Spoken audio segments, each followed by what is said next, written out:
Have you ever been staring at your computer, maybe a little bewildered? It's like that disk full error pops up, or you're hunting for a file that seems to have just vanished into the digital ether. It's pretty frustrating, right? That feeling of digital chaos, not quite knowing where your data actually lives or how it's being managed. That can be a real headache. Well, today we're taking a deep dive into the, let's say, powerful world of GNU Linux file system management. Our mission isn't just to, hand you a list of technical definitions. It's more about cutting through the jargon, giving you the essential nuggets of knowledge, the stuff you need to understand, the foundational concepts that keep our digital lives running smoothly. We're talking data integrity, peak performance, and rock-solid reliability. We've distilled insights from an expert guide on GNU Linux file systems. It was originally tailored for Red Hat Certified System Administrators, RHCSA folks. So think of this as your shortcut to grasping critical concepts from a really comprehensive technical resource. Okay, let's unpack this. I'm genuinely excited to explore the core components and maybe some surprising facts about how our machines really tick under the hood. And what's truly insightful here, I think, is understanding how these seemingly abstract concepts, they have a direct and pretty significant impact on your daily digital experience. We'll connect the dots, aim for a holistic understanding, show you not just what these components are, but really why they matter for managing any digital system. Doesn't matter if you're building a massive server or just, keeping your personal laptop organized. Okay, let's start right at the absolute beginning. How does Linux organize data? You might visualize your computer's storage as, I don't know, one large continuous space. But beneath the surface, GNU Linux meticulously organizes everything. It uses a hierarchical file system, and it all starts from one crucial point, the root directory, simply represented as just a /drive. That slash is the top, the grand central station, kind of, for your entire file system. Everything hangs off that. And from there, you branch out into other key directories, like home. That's where all your user data usually resides, your documents, photos, personal settings, everything unique to you. Yep, your personal space. Then there's boot. That holds the crucial kernel and bootloader files. Basically, what gets your system off the ground when you turn it on. And a particularly interesting one, I think, is var. This directory holds variable data. Think system logs, temporary files, stuff that changes frequently. That's a really important one. What many beginners don't realize is that var can grow, like really grow, especially with logs. And if it fills up the partition it's on, maybe the root partition itself, if it's not separate, it can actually crash your whole system. Right. So understanding var isn't just about logs. It's about anticipating that growth, maybe managing log rotation, preventing those unexpected outages. Exactly. That's a great point about var. And while that hierarchical structure is, pretty universal in Linux, the key takeaway is that the underlying file system type can vary a lot. Yeah. Not all file systems are created equal, right? Each has unique strengths, weaknesses. We're talking about types like XT2, XT3, XT4, XFS, Btrfs. XT4 seems pretty common these days. It is. ST4 is widely adopted because it offers this really excellent balance. Good performance, good reliability, great for general purpose use, desktops, many servers. But if you're managing, say, a massive database, or maybe a high-performance computing cluster, XFS often provides superior performance there. It's specifically optimized for handling very large files, huge file systems. So the insight here is that the right file system choice. It really depends heavily on your specific workload. What kind of data are you storing? How are you accessing it? Okay, that makes sense. So once you've chosen the right personality for your data, maybe XT4 or XFS, the next step is bringing that file system online, making it usable. Precisely. How do we do that? Is it complicated? Not really. The fundamentals are straightforward. First, you create the file system using MKS. That stands for Make File System. Pretty literal. MKFs, got it. Then, to actually make its contents accessible to your system, you mount it. You're basically attaching it to a specific directory, a mount point. And when you're done, or need to safely remove a USB drive, for instance. Then you use mount to detach it. Simple as that. MKFS, mount, mount, core stuff. But, you certainly don't want to manually mount everything every single time your system starts up. That would be tedious. Oh, absolutely not. That's where stab, the file system table, comes in, etc. Stab. Stab. Heard of that one. It's essentially your system's persistent checklist. It tells the system what to mount automatically at boot time, ensuring everything's in place before you even log in. Very important file. Okay. And that kind of leads us to a critical aspect. File system health, right? Making sure things stay working. Definitely. Your go-to command for checking and repairing file system integrity is SEC, stands for File System Check. SEC. Okay. This tool identifies and potentially fixes issues Things like corrupted inodes. Innodes. What's an inode again? Yeah. Think of an inode as like your file's digital fingerprint and address book all rolled into one. It contains all the metadata permissions, owner, timestamps, and crucially, where the actual data blocks for that file live on the disk. So if the inode gets corrupted. Now your file becomes lost, effectively. Even if the data blocks are still physically there on the disk, the system doesn't know how to find them or what they belong to. Flans tries to fix that. Wow. Okay. And you mentioned reliability, speeding up recovery. Right. To ensure better reliability and speed up recovery after, say, an unexpected shutdown or crash, many modern file systems use journaling. X3, XT4, XFS all do. Journaling, like keeping a log. Exactly like that. It's like a continuous logbook of all the changes that are about to happen to the file system structure. If the system crashes mid-operation, it doesn't have to scan the entire disk. It just looks at the journal, replays the recent entries, and brings the file system back to a consistent state very quickly. Big improvement over older non-journaled systems like XT2. Gotcha. Okay, speaking of making file systems accessible, let's get a bit more practical with mount and mount. You create a file system with MKS, but it's just a raw block of formatted data until you actually mount it somewhere. Correct. It exists, but it's not connected to your main directory tree. So for instance, if you have a file system on, let's say, devsdb1, the first partition on your second disk, and you want to access its contents in a directory you made called MNT, you just use what? Mount devsdd1 MNT device first, then the mount point directory. Simple as that. Mount devsdb1 MNT. It's incredibly straightforward once you grasp that concept. Right. Device, mount point. And just as important as mounting is, well, unmounting, the mount command. You said it's crucial for safely detaching. Absolutely crucial. Especially for removable media or before you, say, run mtex on a file system, it ensures all pending data is written out, preventing potential data corruption. It's like the digital safely remove hardware button for your Linux system, but from the command line. Right, and you can specify the mount point, like mount mn. Or the device, like mount devsdb1. Either usually works. And there's a hup option, too. What's that for? Unbent A. That attempts to unmount all file systems listed in a etc. tab, which usually reflects what's currently mounted, except for critical ones like the root file system. It could be handy sometimes, maybe during shutdown scripts or specific maintenance tasks, but you use it carefully. Makes sense. Now, if we look at the bigger picture again, Offstep plays that absolutely critical role beyond just simple automation at boot. It ensures your file systems are consistently available, mounted the same way every time. Consistency is key. Definitely.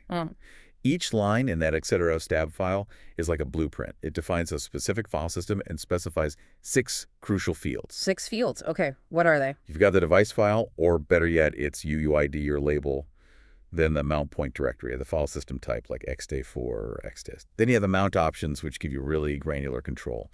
After that, there's the dump frequency field, which tells the old dump backup utility if it needs backing up, often just UO these days. And finally, the FESC pass number. Just pass number. Yeah, it determines the order file systems are checked during boot. The root file system should always be 1. Other permanent file systems are usually 2, and file systems you don't want checked get a 0. Okay, interesting. And those mount options you mentioned, that sounds powerful. Oh, they really are. That's where a lot of fine-tuning happens. Options like row make the file system read-only, preventing accidental writes. RW is the default, read-write, standard stuff. But for performance, options like no time and notary time are excellent. No time. No access time. Exactly. By default, Linux updates a file's metadata every time it's read, just to record the access time. No time turns that off completely. Notary time does it just for directories. And that helps performance how? It significantly reduces disk I/O writes, especially on systems with lots of file reads like web servers or file servers. Fewer writes means faster overall performance. It's a very common optimization. Good tip. And for even more like sophisticated convenience, you mentioned auto-mounting with AutoFs. How's that different from FEFSTAB? It's dynamic. Stabs mounts things at boot, and they generally stay mounted. AutoFs, on the other hand, uses a daemon to watch specific directories. It only mounts a file system, say a network share or a USB drive mapped in its config when you actually try to access that directory. Ah, on-demand mounting. Pretty much. And it can automatically unmount it after a period of inactivity. So instead of having maybe dozens of network shares mounted all the time, consuming resources, AutoFs waits until you actually click on server share in your file manager, for example. Then it mounts it just for you. It's about a more user-friendly and efficient experience, especially common for managing network file shares, NFS or Stamba CIFS, in larger environments. Cool. Okay, now stepping back even further, Before you even think about creating file systems with MKFs, you often have to carve up your physical hard drive into manageable sections. This is disk partitioning, right? That's the one. How exactly do we divide and conquer our raw storage? What's the concept? It's simply the process of creating distinct, independent sections, or partitions, on a hard disk drive. Each partition can then hold a separate file system, or be used for other things like swap space. And the main tool for this is fdisk. fdisk is the classic, very common command line tool. With fdisk, you can create different partition types. There are primary partitions, the main ones. And then there's the concept of an extended partition. An extended partition doesn't hold a file system itself. It acts like a container for logical partitions. Why the different types?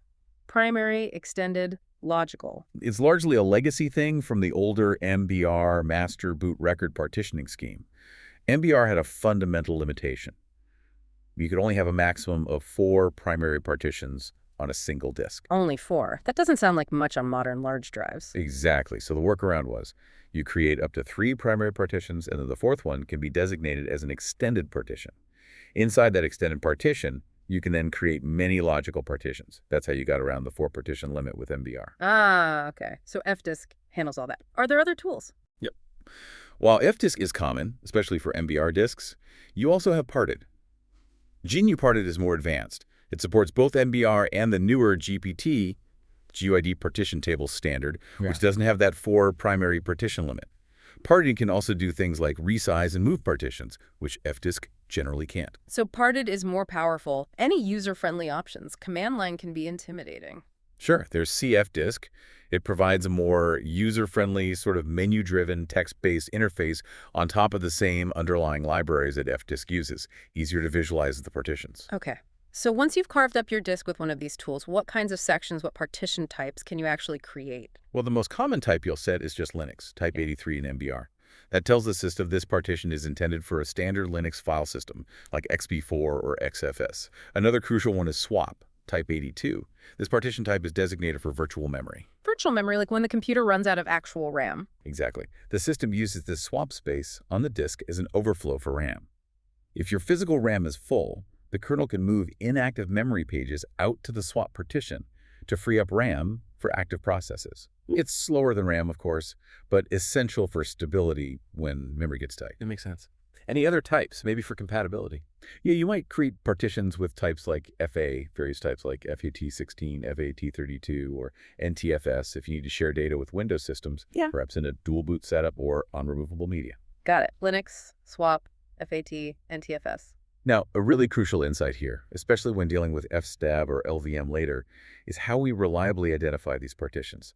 Device names like devsdo1, devsdb1, they can actually change. Change? How? If you add or remove disks, or even sometimes just on reboot, depending on how the system probes hardware, devsdo might suddenly become devsd, and vice versa. If your fstab relies on devsdo1, it might fail to mount the correct file system, or mount the wrong one. Big problem. Yikes. So how do we avoid that? We use unique identifiers. The most common and recommended way is the UUID, the Universally Unique Identifier. UAD. It's a long, unique string of characters that's assigned to each file system when it's created. It stays the same regardless of the device name. So in your fstab, instead of devsdo1, you'd use something like UID A1B2C3D4. Much more reliable. You can also use file system labels, which are human-readable names you assign, but UUIDs are guaranteed unique. Okay, UADs are the way to go for reliability in fstab. Good tip. Just as a general best practice, I have to say it again, always back up your data before you start messing with disk partitions using fdisk or parted. One wrong command, deleting the wrong partition, and your data can be gone irreversibly. Definitely noted. Backup first, partition later. And just to foreshadow something we'll touch on more later, you mentioned a more flexible approach. Right, logical volume management, or LVM. Right. We'll dive into it, but just know for now, it's a much more flexible and scalable way to manage disk storage compared to traditional partitioning. Widely used in enterprise environments, servers, it's really a game changer for adaptability. Lets you do things like resize file systems easily, pool disks together. Powerful stuff. Looking forward to that. Okay, let's shift gears to performance. Absolutely critical, right? What are the levers we can pull to make our file systems, well, scream, or at least run efficiently? It matters hugely. Every optimization you make to file system performance directly impacts the overall speed and responsiveness of your entire system. Slow disk I/O is often a major bottleneck. So where do we start? Well, to reiterate what we touched on earlier, the fundamental choice of file system type is paramount for performance. It really is. Back to XT4 versus XFS. Exactly. As we discussed, XT4 offers that great balance for most general uses. But if you're deploying a system that will manage, say, large video archives or a busy transactional database, XFS often provides genuinely superior performance. It's specifically optimized for handling very large files, massive directories, high levels of parallelism. It often outperforms XT4 significantly in those specific scenarios. Making the right choice up front, based on your expected workload, is half the battle for performance. Okay, so choose wisely from the start. Beyond that initial choice, what about those mount options we talked about? Any others for performance? Definitely. We already covered no time and notary time to prevent those unnecessary access time updates. Huge win for reducing writes, especially read-heavy workloads. Right, less I/O. But for solid-state drives, SSDs, the discard option, sometimes called trim, is really crucial. Discard. What does that do? Okay, so SSDs work differently from spinning hard drives. When you delete a file, the file system just marks the blocks as free, but the SSD itself doesn't know those blocks are truly empty until it tries to write there again. This can slow down writes over time as the SSD has to erase blocks before writing. The discard mount option allows the file system to actively tell the SSD, hey, these blocks are no longer in use. The SSD can then use this information for its internal garbage collection proactively. Garbage collection, like cleaning up. Essentially, yeah. It's the SSD's internal housekeeping. It cleans up fragmented and deleted data blocks in the background, making space ready for new writes without performance hits. Using discard helps maintain the SSD's high speed over its lifespan. Very important for SSDs. Got it. Discard for SSD health and speed? What about tuning the disk or file system itself after it's created? Yes. You can definitely fine-tune the file system itself using tools like TuneTools for XT2, XT3, and XT4 file systems, and XSadmin is the equivalent for XFS. TuneTools and Xadmin, what can they change? They allow you to adjust parameters stored within the file system structure. Things like the block size. Block size, the chunk size for data. Right, the smallest unit of data allocation. By default, it's often 4 kilobytes. But for a file system that will store mostly very large files, like video files or disk images, increasing the block size, e.g. to 16K or 64K at creation time, can sometimes improve performance by reducing overhead. Conversely, for millions of tiny files, a smaller block size might be more space efficient. You can also use TuneTools to adjust things like the reserved block count, error behavior, or even add a journal to an old XT2 file system, converting it to XT3. XFsadmin lets you change things like the file system label for XFS. These tools give you deeper control over the file system's characteristics. Okay, lots of knobs to turn there, but how do you actually know if your optimizations are working? Or identify where the bottleneck even is? Good question. Monitoring is key. You need tools to see what's happening. Standard Linux commands like iostat are great for seeing disk I/O activity reads per second, writes per second, queue length utilization. Qstat. Okay. But VMstat gives you broader system insights, including memory usage, swapping activity, which indicates memory pressure pushing things to disk, and CPU usage.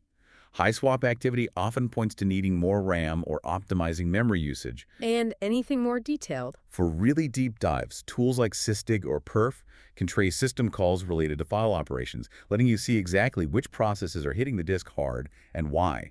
These are your eyes and ears for identifying bottlenecks and confirming your performance tweaks are actually having the desired effect.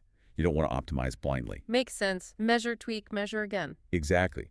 And a truly fascinating aspect of performance optimization is how the system intelligently uses memory RAM for speed. Through caching. Caching, like storing frequently used stuff in a faster place. Precisely. The Linux kernel maintains several caches. The page cache keeps recently read file data in RAM. If you read the same file again soon, it comes straight from fast RAM instead of the slower disk. Big performance win. There's also the directory entry cache, dcache, and inode cache, which keep information about directory structures and file metadata in RAM. So the system tries to avoid hitting the disk whenever possible. Right. Furthermore, you can proactively leverage RAM for even more speed using tmifs and RAMs. Tmifs, like a temporary file system. Yeah. Tmifs allows you to create a file system that lives entirely in virtual memory, RAM, and potentially SROP. Anything stored there is incredibly fast access because it's all in memory, but crucially, it's volatile. If you reboot, everything in the tmifs mount is gone. So good for temporary stuff. Perfect for temporary stuff. Yeah. Like TeamPoop itself is often mounted as tmifsifs, or maybe session files for a web server, or intermediate files during a complex build process. Anything that needs high speed, but doesn't need to survive a reboot. RAM's is similar, but simpler and doesn't use swap. Btrfs is generally preferred. Cool. RAM speed for files. And finally, just circling back, when you need serious horsepower and resilience, maybe beyond what a single disk, even an SSD, can offer, that's where you mentioned storage pooling. Right, that's where the big guns come in. RAID and LVM, which we'll get into more detail on, these technologies are all about combining multiple physical devices to achieve vastly improved performance, more capacity, and critical redundancy or fault tolerance, taking storage management to the next level. Okay, this is where we get into the real nitty-gritty of tweaking, right?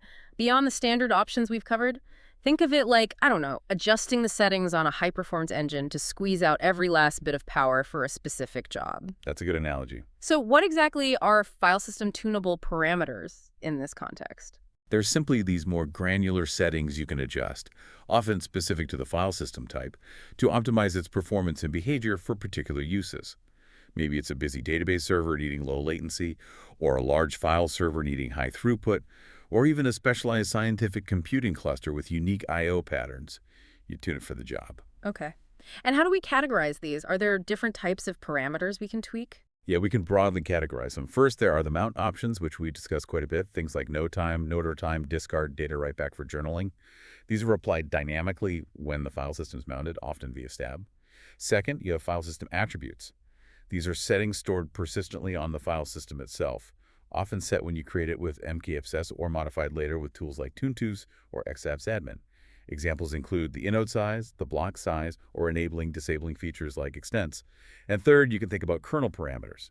These are settings configured at the operating system kernel level that affect all disk I/O. Things like the disk queue depth, which controls how many pending I/O requests the kernel sends to the drive at once, or the I/O scheduler, which determines how the kernel prioritizes and orders those requests, like CFQ, deadline, and OOP. Okay, mount options, file system attributes, and kernel parameters. Got it. Let's focus on those file system attributes. What are the practical commands, again, for adjusting those? For the X family XT2, XT3, XT4, your primary tool is ToonTools. ToonTools, right. So for instance, let's say you know a particular file system is going to store millions and millions of very small files, like maybe a web server cache or an email spool directory. The default number of inodes might not be enough. You could use mkss.ext4 options at creation time to specify a smaller bytes per inode ratio, effectively creating more inodes. Or adjust related parameters with ToonTools later, though changing inode count after creation is tricky. So you tailor the inode count to the expected number of files. Exactly. And conversely, if you know you'll be storing mostly very large files, multi-gigabyte video archives, disk images, you might choose a larger block size during mkfs.ext4, for example, ASCII B65536 for 64K blocks. This can sometimes improve performance for sequential reads-writes of those large files by reducing metadata overhead. And for XFS, you mentioned xapps-admin. Correct. xapps-admin is the tool for modifying certain parameters of an existing XFS file system. For example, you can use it to change the file system label. Many XFS parameters, however, like block size or inode size, are fixed when you create the file system with mkfs.xfs. XFS tends to have fewer post-creation tunable attributes compared to XT4, but it's often tuned well by default for its target workloads. Okay. And beyond block size and inodes, are there specific features of a file system we can turn on or off? Yes, absolutely. We've talked about journaling. That's a feature you can technically disable, though rarely recommended. Another important one, especially for XT4 and XFS, is extents. Extents, what are those? Extents are a more efficient way to track the location of file data on disk compared to the older block mapping method. Instead of listing every single block a file occupies, an extent stores a pointer to the first block and the number of contiguous blocks that follow. This is much more efficient for large contiguous files, reducing fragmentation and metadata overhead. Most modern file systems use extents by default. Other features you might enable or disable include quota support for limiting user or group disk space usage, or perhaps certain directory indexing features, dirindex and XT4, that speed up lookups in very large directories. Adjusting these features, along with file system attributes and kernel parameters, allows for that truly fine-grained control to customize the file system's behavior for its precise intended workload. Right, getting everything dialed in. Okay, shifting focus slightly. How do you actually know if your file system is healthy? Is it working okay? Is it performing optimally? This seems as it's all about being proactive, right? Conducting regular checkups. Absolutely. Checking the status regularly ensures functionality, health, and helps maintain that peak performance we've been talking about. It's about preventing small issues maybe a few corrupted blocks, or a file system getting unexpectedly full from snowballing into catastrophic failures or major slowdowns. So what are the essential tools for this? How do we check the pulse? The most basic and essential tools are incredibly straightforward and probably familiar to many Linux users. First up is DF. DF for disk-free. Exactly. DF shows you disk usage information for all your mounted file systems. Total size, how much is used, how much is available, and the percentage used. Super useful for quickly seeing if any file system is getting dangerously full. And the S option makes it easier to read. Yeah, DFG gives you human-readable output, megabytes, gigabytes, etc., instead of just raw block counts. Much more convenient. Okay. DS for overall usage. What about finding out what is using the space? For that, you use do, disk usage. Do estimates the disk usage of specific directories or files. If DF shows home is 95% full, you'd use do inside home to figure out which user directories or subdirectories are consuming all the space. And do can also be made human readable. Yep, doish path though directory. The SPS summarizes the total for the path you give it, and FS is human readable again. Do-ash home would quickly show you the total size of the entire home directory. Very handy for tracking down space hogs. DF and do, standard toolkit. What about checking the actual integrity, like for those corrupted inodes you mentioned? Right. For checking and potentially repairing the file system's internal structure, the command is fesc, the file system check utility we mentioned earlier. FSSEC, the health check. It's critical. It's file system specific variants like fsck.exe4 xfs repair. Scans the file system's metadata for inconsistencies, errors, corrupted inodes, bad blocks, cross-linked files, all sorts of potential problems. And it can fix them. It can attempt to fix them. If you run it on an unmounted file system, it will check for errors. If it finds issues, it will usually prompt you whether to try and fix each one. You can also use options like 101i, for example, sydevs.1, which tells it to assume yes to all prompts and attempt to repair everything automatically. Use sy with caution, though. Right. Automatic repair might not always do what you expect. Best to know what it's fixing. Ideally, yes, or at least have backups. And one more tool for status.tuneToos, which we mentioned for tuning X-file systems. It can also display information. Oh, how so? Using the sdel option like tuneToos sydevs.1. This command lists out a whole bunch of details about the file system stored in its superblock, things like its UUID, label, when it was last checked, the mount count, maximum mount count before a check is forced, reserve block count, enabled features, block size, inode size. A really detailed health report and configuration summary for X234 file systems. Ah, okay. tuneToos lists SL for a detailed stats report on X file systems. Cool. So just to clarify, what does healthy actually mean for a file system in this context? What are we aiming for? Healthy basically means a few key things. 1, the file system structures are consistent and error-free, no corrupted metadata, no lost chains of blocks. 2, there are no known physical disk errors or bad blocks within the file system's allocated area. 3, all the files are accessible and presumably uncorrupted, though SCAC structure, not necessarily file content integrity. Ultimately, it's about ensuring reliability, data integrity, and predictable performance. Got it. Consistency, no errors, accessible data. And there are different ways these checks can happen. You can perform read-only checks, often using frax juxn. This just examines the file system and reports errors without attempting to make any changes. Useful for a quick diagnostic without risk. Safe check. Then you have the standard read-write checks, where Flex will attempt to repair issues it finds, usually prompting you unless you use fracket. The fixing check. And there are also automatic checks.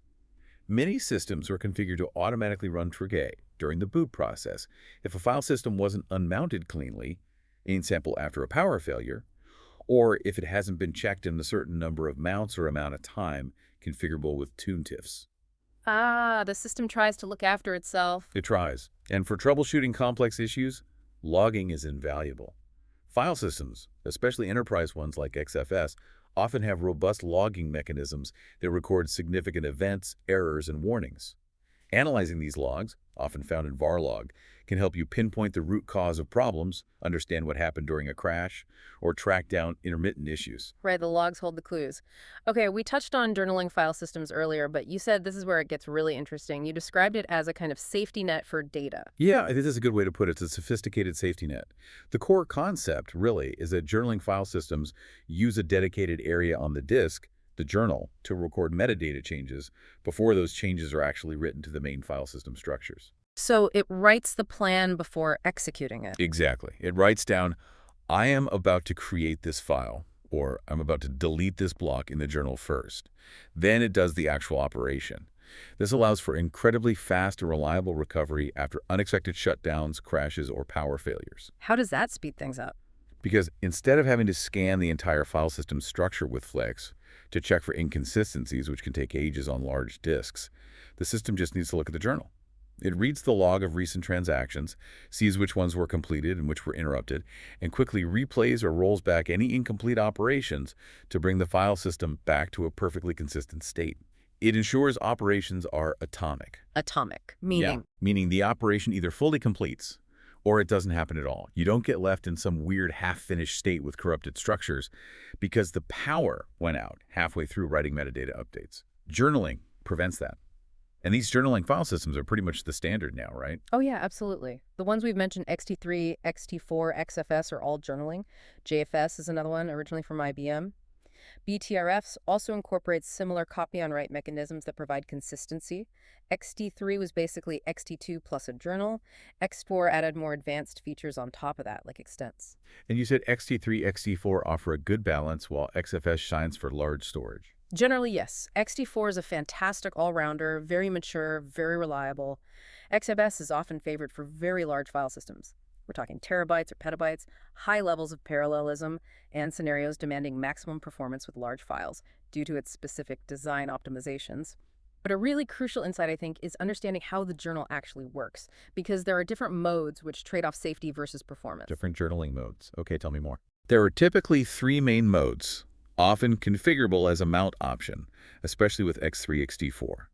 The most common is data ordered. Data ordered, what does that do? In ordered mode, only the metadata changes, like creating a file, changing permissions, allocating blocks, are written to the journal. However, the system ensures that the actual file data blocks are written to the disk before the corresponding metadata is marked as complete in the journal. This is the good balance. It ensures structural consistency and prevents seeing garbage data in files after a crash, but doesn't incur the overhead of writing all the data twice. Okay, metadata in the journal, data hits the disk first. What are the other modes? There's data journal. This is the most secure paranoid mode. It writes both the metadata changes and the actual file data changes to the journal first before writing them to their final locations on disk. Reading everything twice sounds slow. It definitely can be slower, especially for write-heavy workloads because of that double writing, but it provides the absolute maximum guarantee that your file data will be consistent with the metadata after a crash recovery, sometimes required for specific compliance or ultra-critical data scenarios. And the third mode must be faster. Right, that's data write back. In this mode, only the metadata changes go into the journal. The actual file data blocks are written to the disk independently, whatever the kernel gets around to it. This is usually the fastest mode because data writes aren't ordered relative to the journal. So what's the catch? Least secure, you said. The catch is that after a crash and recovery, you might find recently written files contain old data or even garbage, because the metadata update saying this block now belongs to file X might have made it into the journal, but the actual data write for that block might not have hit the disk yet before the crash. The file system structure will be consistent, but the file content might be stale or incorrect for recent writes. So fastest, but carries a data integrity risk in crash scenarios. Data ordered is generally the recommended default for X4. Okay, ordered seems like the sensible default. Does the size of the journal matter? Yes, the allocated journal space also impacts performance and reliability. A larger journal can potentially handle more transactions before needing to commit them, which can provide better performance for very heavy write workloads, but it also consumes more disk space and might slightly increase recovery time if the journal is huge. It's another tunable parameter, though defaults are usually fine. So pulling this all together, Yeah. what does this journaling magic mean for me, the user? What are the big benefits? The benefits are clear and pretty profound, really. First, much faster recovery times after a system crash or unclean shutdown compared to non-journaling file systems that need a full school. We're talking seconds or minutes versus potentially hours. Second, significantly improved data integrity, specifically regarding the file system structure. You're far less likely to end up with corrupted files or directories due to inconsistencies after a crash. Third, arguably better overall performance in many situations because the system doesn't need to be as conservative about write ordering in the main file system, relying on the journal for safety. faster recovery, better integrity, maybe better performance. Anything else? Well, some journaling file systems or related technologies like LVM snapshots or Btrfs snapshots leverage similar underlying principles to offer snapshot capabilities. This allows you to create a temporary, consistent, point-in-time copy of your file system almost instantly. Invaluable for taking reliable backups without stopping services, or for testing changes you can easily roll back. Snapshots. Yeah, that's powerful. And if you do experience a crash, how does that recovery actually happen with the journal? It's remarkably efficient. When the system boots and detects the file system wasn't unmounted cleanly, the mount process automatically initiates journal recovery before making the file system available.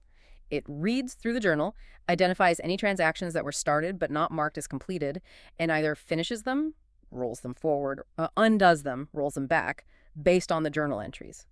This brings the file system metadata back to a perfectly consistent state very quickly. So it just replays the log. No need for that full, slow scan. Exactly. That's the beauty of it. And just like other aspects we've discussed, you can tune journaling behavior, for example, by choosing the journal mode, data ordered, write back journal, adjusting the journal size, though often best left default, or tweaking commit intervals to further optimize performance versus safety for your specific needs, although defaults are generally well chosen. Right. Okay, now let's really move into the heavy hitters. You mentioned them before. For serious storage management, thinking enterprise level stuff.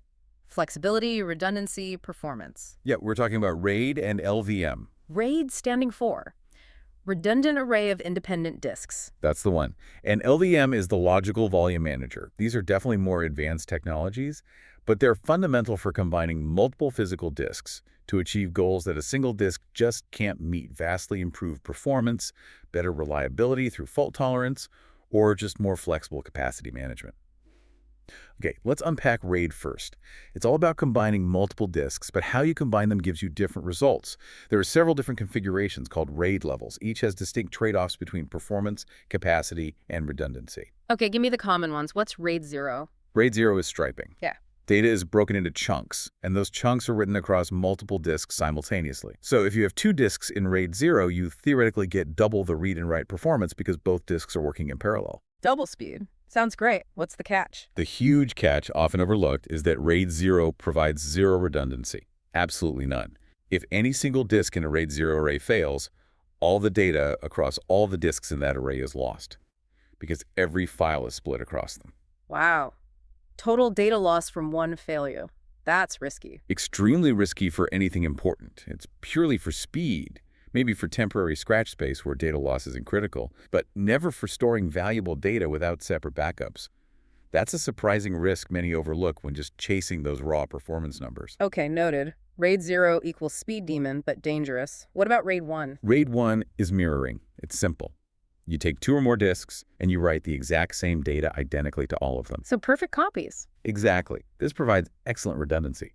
If one disk fails, you still have a complete identical working copy on the other disk. The system can continue running uninterrupted off the remaining mirror. Read performance can also be good, as reads can potentially come from any disk in the mirror. What's the downside to RAID 1? The main downside is capacity efficiency. You only get the storage capacity of one of the disks. If you mirror two 1 TB drives, you still only have 1 TB of usable space. The other terabyte is purely for redundancy. So it uses twice the disk space for the same amount of usable data compared to a single drive. But it's often the simplest, most robust form of high availability for critical data sets like operating systems or small databases. Makes sense. Speed versus safety versus capacity. Are there other common levels? Yeah, the other really common ones are RAID 5 and RAID 6. These use parity information, which is like a calculated checksum, spread across the disks along with the data. RAID 5 allows one disk in the array to fail without data loss. It offers better capacity utilization than RAID 1. You lose the capacity equivalent of one disk for parity. RAID 6 is similar but uses double parity, allowing it to survive two simultaneous disk failures, offering even greater resilience, but with slightly lower write performance and losing the capacity equivalent of two disks. These are very common in servers and NAS devices for balancing performance, capacity, and fault tolerance. Okay. RAID 0, 1, 5, 6. Different ways to combine disks for speed or safety.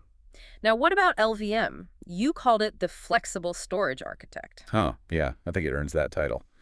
LVM, the logical volume manager, offers incredible benefits that really change how you approach and manage disk space over time. It adds a layer of abstraction between your physical disks and the file systems, the OSCs, Extraction, meaning? meaning you're no longer directly tied to the limitations of physical disk partitions. LVM lets you create logical volumes that can span across multiple physical disks. You can make a logical volume that's larger than any single physical disk in the system. Whoa, pool storage together? Exactly. And crucially, you can dynamically resize these logical volumes as your storage needs change. Need more space for your home file system. If you have free space in your LVM pool, you can expand the logical volume and then grow the file system online, often without downtime. You can even shrink them sometimes, though that's trickier and needs file system support. Resizing on the fly. That's huge compared to messing with partitions. It is. And you can even do things like move logical volumes between different physical disks, maybe migrating data off an old slow drive onto a new fast one, again, potentially without unmounting the file system. It gives you unmatched flexibility in managing your storage infrastructure over the long term. Adapting to change becomes much easier.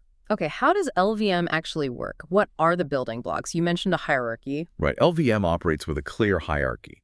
At the very bottom, you have your physical storage. This could be whole disks or individual partitions that you've initialized for LVM use. These become physical volumes, or PVs. PVs, physical disks partitions ready for LVM. Then you combine one or more PVs into a volume group, or VG. Think of a VG as a big pool of storage contributed by all the PVs within it. You might have one VG for fast SSDs and another for large HDDs, for example. VGs, pools of storage made from PVs. And finally, from the available space within a VG, you carve out logical volumes, or LVs. These LVs are what your operating system actually interacts with. They look just like regular block devices, e.g. div_my_vg, my_lv, and you create file systems like ext4 or XFS on top of these LVs. PVs make VGs, VGs make LVs, LVs hold file systems. Got it. That's the core structure. And the key LVM operations revolve around managing these pieces. Yeah. Creating PVs, PV create, creating VGs, VG create, creating LVs, LV create, resizing LVs, LV extend, LV reduce, adding PVs to a VG, removing them, VG reduce. It's a whole set of commands for manipulating this flexible storage structure. So what's the combined impact? Using RAID, perhaps, for underlying disk safety, and then LVM on top for flexibility. That's a very common and powerful combination, especially in servers. You might create a RAID 1 or RAID 5 array using multiple physical disks to provide redundancy at the hardware level. Then, you'd use that entire RAID array as a single PV for LVM. On top of that, you create your VG and then carve out your flexible LVs for home, VAR, database storage, whatever you need. The overall advantages are significant. You get potentially improved performance from RAID striping or just pooling I/O, increased reliability and fault tolerance from RAID mirroring or parity, and incredibly agile disk management thanks to LVM's resizing and abstraction capabilities. It's the best of both worlds, making it much easier to adapt to changing storage needs in dynamic environments without major disruptions. Performance, reliability, flexibility. The trifecta. Pretty much. Of course, with this increased power and complexity comes, well, increased potential for complexity when things go wrong. Ah, the troubleshooting aspect. Right. Understanding how to diagnose issues is also crucial. What happens if a disk in your underlying RAID array fails? How do you replace it and rebuild the array? What if you get configuration errors within LVM? You need to know how to use the respective tools, mdadam for software RAID, the LVM command suite, to monitor health, identify problems, and recover correctly to ensure your system remains stable and your data safe. It's powerful, but requires understanding. Wow, okay. That was definitely a deep dive. We started from the very foundation, right? The hierarchical structure of ECU Linux file systems, understanding home, boot, and that sometimes tricky var directory. Yeah, the basic layout. Then we dove into the diverse world of file system types, ext4, XFS, and learned why choosing the right one actually matters for performance depending on the job. We got practical, talking about bringing file systems online with MKFs, mount, and the magic of etc. stab, making it all stick automatically. The core commands and automation.